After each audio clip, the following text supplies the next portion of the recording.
yang tidak pernah memberi kepadamu. Kalau kita undang saudara kita, dia mungkin nggak datang, jangan suruh. Mungkin dia lagi kurang sehat, mungkin dia lagi keluar kota nggak ada di rumah, mungkin dia ada halangan, mungkin dia benar-benar lagi nggak punya uang. Ya? Jadi wajar, maklum. Kalau kita giliran diundang lagi, jangan balas dan kajian ini tujuannya apa, Bu? Kadang-kadang kalau mau hajatan ya semangat mau kajian, karena mau ngundang. Giliran beres undang hajatannya, berhenti juga pengajiannya. Ada yang kayak gitu di sini? Mana orangnya?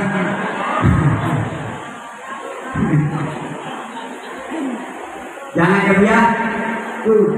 Apalagi kalau ada majelis maulid seperti ini, hadir. Kata ulama, man qasoda maudian yuqra'u fihi maulidun nabi faka'annama qasoda rawdatan min riyadil jannah. Barang siapa yang hadir di satu majlis yang di dalam majlis itu dibacakan maulid Nabi, maka sesungguhnya orang itu berjalan menuju taman surganya Allah Subhanahu. Karena tidak hadir mereka kepada majlis itu kecuali karena kecintaannya kepada baginda Nabi besar Muhammad Sallallahu Alaihi. Maka kecintaan kita kepada baginda Nabi besar Muhammad Sallallahu Alaihi Wasallam inilah yang akan membawa kita mendapat syafaat dan dimasukkan ke dalam surganya Allah Subhanahu. Niatnya apa tadi dari rumah, Bu? Ibu tadi niat dari rumah apa? Masuk surga. Kata sebagian Pak Ustadz, bagaimana kalau yang niatnya nggak benar?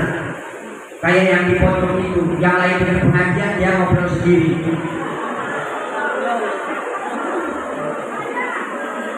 Nggak apa-apa kata Allah, malaikat nggak apa-apa. La yasqaminhum dari suhu, karena semuanya jamaah ini niatnya baik, maka semuanya diterima oleh Allah Subhanahu. Ya apa? Cocok aja yang ngobrol di sana. Kalau ada kopi sekarung, halo. Kira-kira kalau ada kopi satu karung, di dalamnya ada kerikil satu, batu kecil satu. Kira-kira dia itu kopi apa dia itu kerikil? Kopi. Kalau sebagian jamaah ini niatnya baik, ada 1-2 orang yang ngambilin kue doang. Betul diterima oleh Allah Subhanahu. Iya. Kalau pengajian kan kita tasnya gede. Jadi kan ada yang lihat. Ini mah di sinar mah. Insyaallah suka Bandung mangga.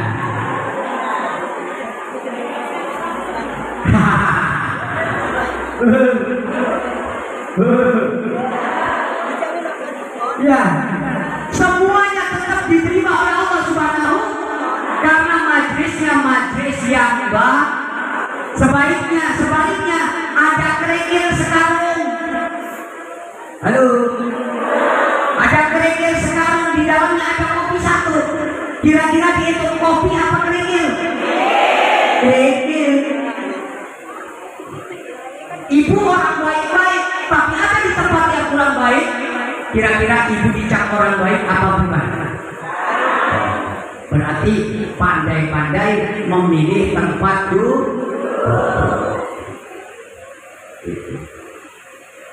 Itu Pak, hikmahnya berjamaah. Bapak, Pak, ngantuk?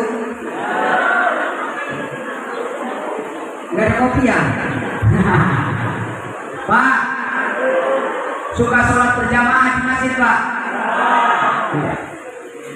Mending berjamaah dengan kaki sendiri apa dengan kakinya orang Pak? Mending pergi ke masjid dengan kaki sendiri apa dengan kakinya saudaranya Pak? Gak pernah ke masjid dengan kaki sendiri, sekali ke masjid dengan kakinya orang, betul. Pak, Mending sholat di depan imam apa di belakang imam? Ketawa mikir. Bapak, mending sholat di depan imam apa di belakang imam?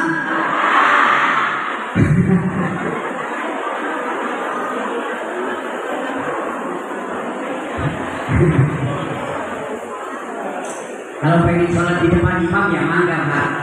Nanti diumumin sama Pak Akbar gitu. Usolli ala hadzal mayyit. Arba takbiratin wa tuqibayatin lillahi ta'ala. Allahu akbar. Setengah 4. Tapi Nabi Muhammad ini pingin ngasih syafaat, pingin tahu orangnya umatnya yang mana. Kalau ibu nggak kebagian bansos,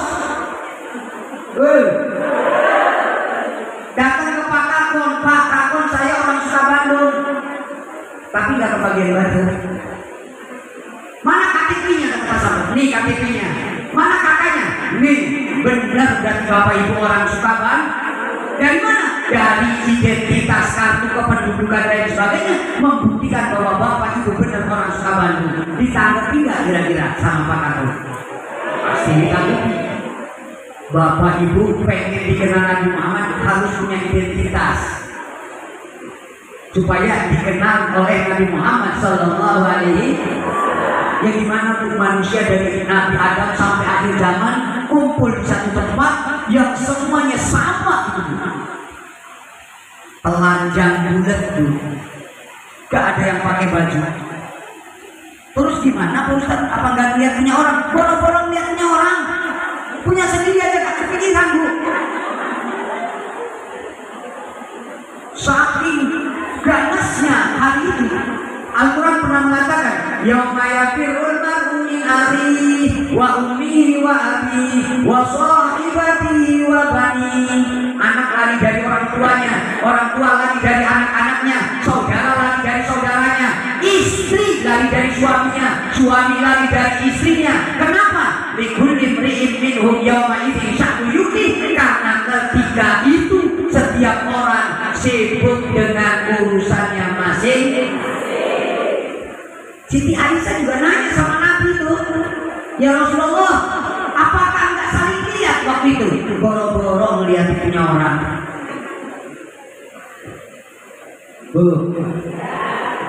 Ya. Jadi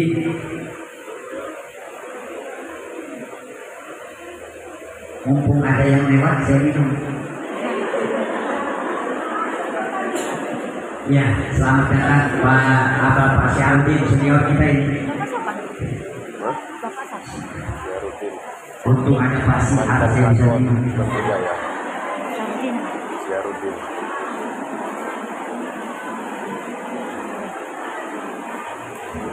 Terus Bu, Asadil wudu. Umatku nanti di padang mahsyar akan mendapat syafaatku karena wajahnya bercahaya,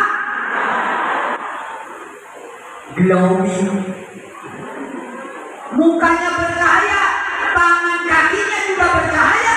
Sebabnya apa? Min asaril wudu, waktu di dunianya sering ambil air. Ibu berapa kali sehari semalam ini naruh duit di Al-Quran? Jawabannya gimana ya saya? Tapi sebelum saya jawab, saya tanya lagi Ibu. Namanya saya cerdas Bu.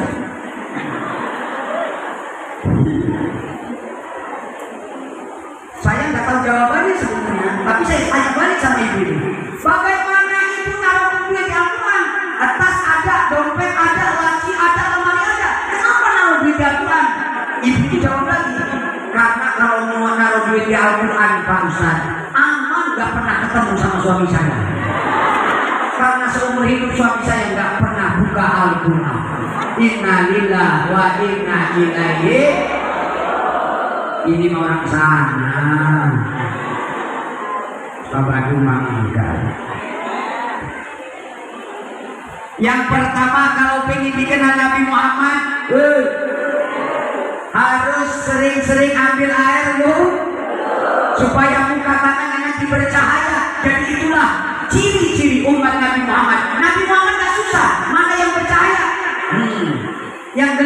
mikir.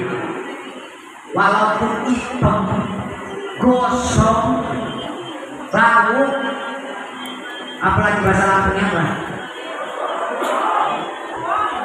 Buang.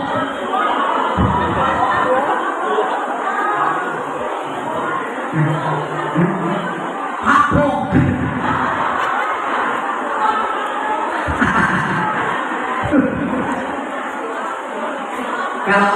Kalau orang Indonesia kan kulitnya rata-rata sawo mateng lah. Cuman yang ngobrol di belakang itu kayaknya sawo bosok itu.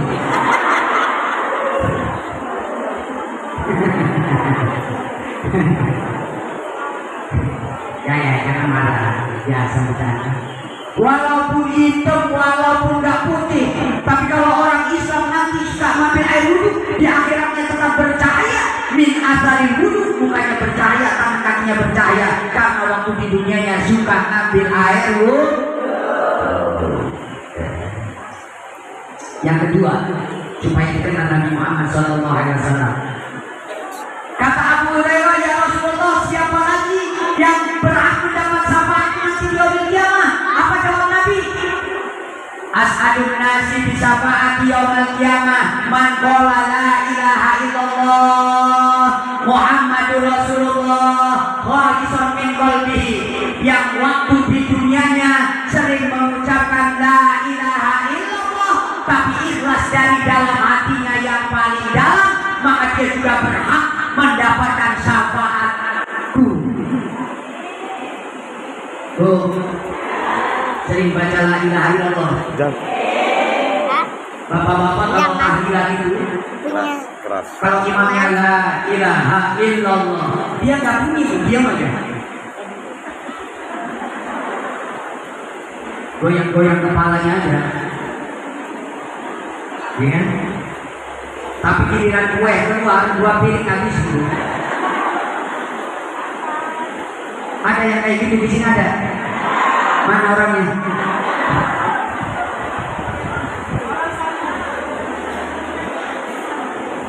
Orang yang meninggal dunia sanggup mengucapkan la ilaha illallah, walaupun waktu hidupnya ahli maksiat, ahli dosa, ahli segala macam tek-tek bengek.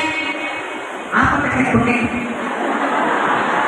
Pokoknya dari semenjak tek-tek sampai bengek dia lakuin. Pokoknya bajingan tengik, udah bajingan tengik lagi. Ibu tahu bajing, tahu bajing? Itu makannya cuma kelapa. Tapi kalau bajingan, jangankan kelapa, aspal sering dimakan juga.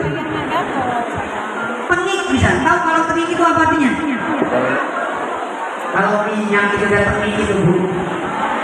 Allah dakhalal jannah, pasti masuk surga. Tapi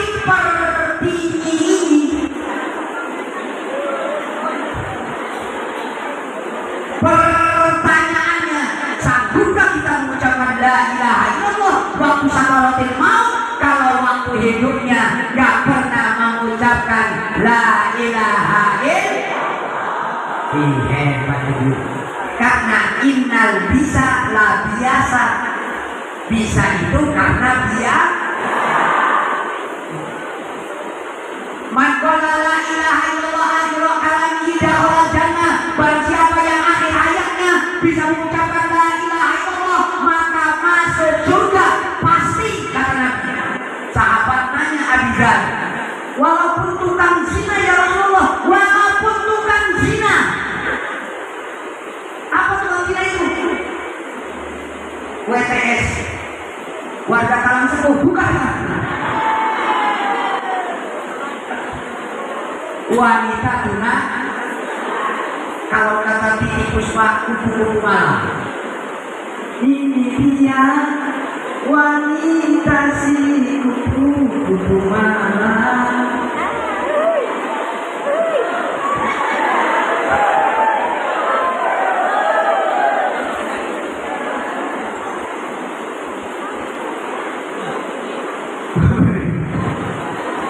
Walaupun tukang main, walaupun tukang, kalau meninggal dunia la ilaha illallah masuk dapat syafaat dari baginda Nabi Muhammad Sallallahu Alaihi. Jangan khawatir Bu, ada perempuan ahli zina. Di dalam hadis sahih diceritakan gara-gara ngasih minum anjing, dosanya semua diampuni oleh Allah Subhanahu wa taala. Dia meninggal dunia husnul khotimah, masuk surga oleh Allah Subhanahu. Makanya sama hewan Bu yang sayang Bu. Kalau suami itu lebih baik daripada hewan Bu. Hewan juga itu, hewan yang akal manusia namanya.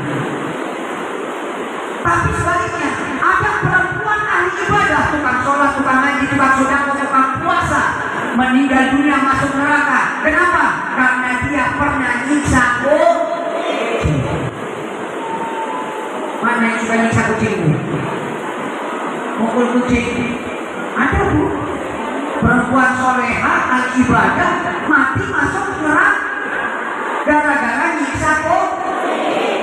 Mana kucing?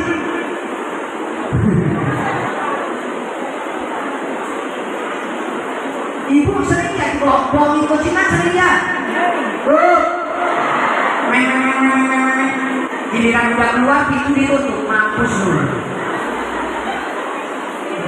Ketawa pengalaman dan mestinya meme itu dibawain tulang, pala ikan dulu. Palura yang bisa dilihat palura. Kalau kucingnya gemuk itu tuan rumahnya loman gitu. Kalau kucingnya kurus tuan rumahnya berarti akan kucingnya ngeliatin. Kapan dilempar? Giliran kepala dikeriung juga. Pelit Niko. Sepelekan amal ibadah sekecil apapun kata Nabi, la tahqironna minal ma'rufi syai'an walau antau akhaka biwajhin talqin. Jangan sepelekan kebaikan sekecil apapun juga, karena boleh jadi kebaikan yang kecil itu yang akan membawa masuk ke dalam surganya Allah Subhanahu wa taala. Boleh jadi bukan sholat kita, boleh jadi bukan puasa kita, boleh jadi bukan haji kita, yang menyampaikan kita masuk ke surganya Allah adalah gara-gara satu ketika kita lewat di jalan ada batu menghalangi, kemudian kita singkirkan batu yang menghalangi itu. Kalau makan di warung makan di warung, makan kerupuk, ibu kan kadang-kadang lupa. Betul nggak? Makan 5 apa 4 ya?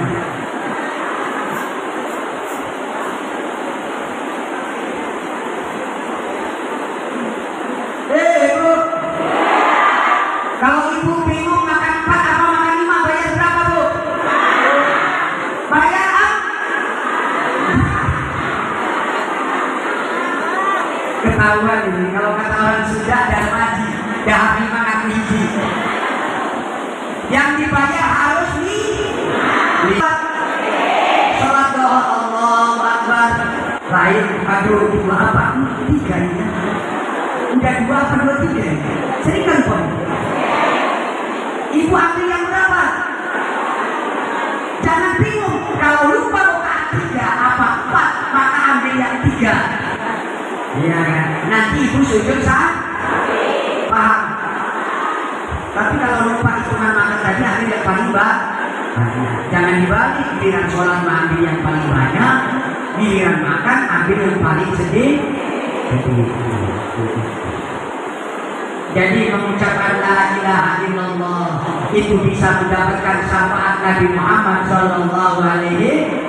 Jadi berapa kali kita mengucapkan la ilaha illallah setiap hari? Minimal setiap habis sholat kita mengucapkan 10